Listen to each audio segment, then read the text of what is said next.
What's going on, everybody? Here it is, another Saturday morning, stinking cold outside. But I am warm inside here, and I hope you guys are warm and safe and doing well. Here's my word for this week. I'm gonna show you this video here. This was taken yesterday. We had 3 bobcats at our house walking around. Now, we see bobcats pretty often, but every time I see them, it's still a sight to behold. It's pretty cool. These are small one. That was a baby. And we've seen some really big ones as well. And I'm a city boy, so living where I do and seeing this on a regular basis freaks me out. You have no idea.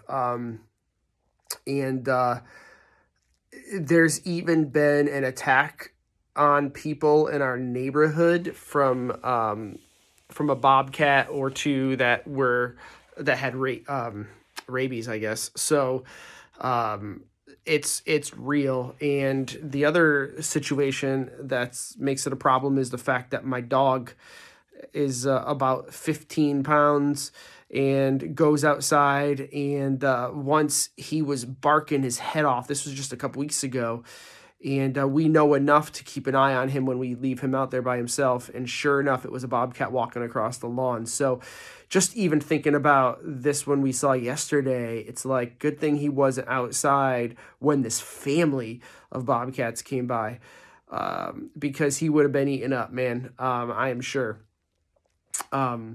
If they wanted to anyway. And it reminded me, not only is it cool, but it reminded me of a verse that I want to share, and a thought that I want to make you aware of, and that we need to keep in mind. And again, I don't know where all of you are at in your journey, but I do know this, that the enemy, the devil, Satan, is not someone who's going to come at you with horns and a pitchfork and and a blaze of fire.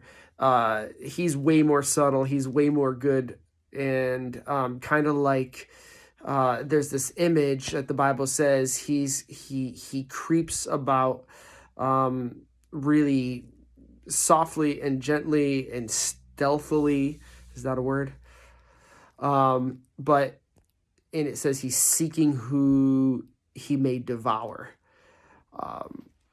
And that image is that bobcat image for me, as it's walking even on our deck, just really like soft and quiet. And if my dog was out there, they could easily just like walk up super quiet and pounce on them.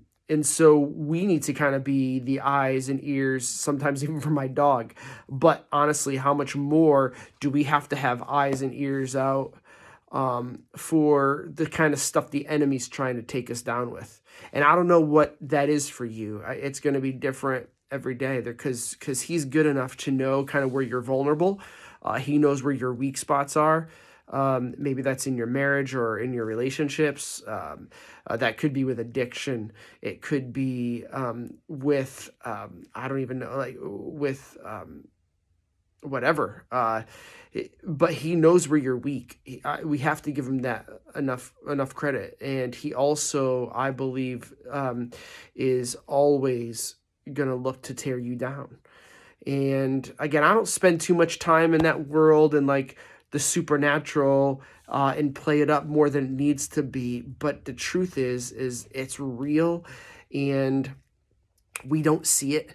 The Bible says we don't wrestle against like flesh and blood, but against principalities, against powers, against the rulers of darkness in the world, against spiritual wickedness in high places. And so it's the battles that we face aren't just personal battles, they're spiritual battles. So the word today is just be aware. Be aware for where the enemy might be crawling around in your life, how he might be sneaking up on you. Protect your relationships. Protect your heart, your eyes, your mind. all of the things that we need to do to stay on guard against the enemy who's cunning and deceitful and stealthy. Full of stealth. I don't know that word. But anyway, that's my word for you today. I hope it encourages you and I hope it challenges you. And yes, I am going to grow that beard back. Kyle, Brian, those of you who said something to me, why not? I'm just going to grow this thing back and see where that goes. Love you guys. Miss you guys. Talk to you soon.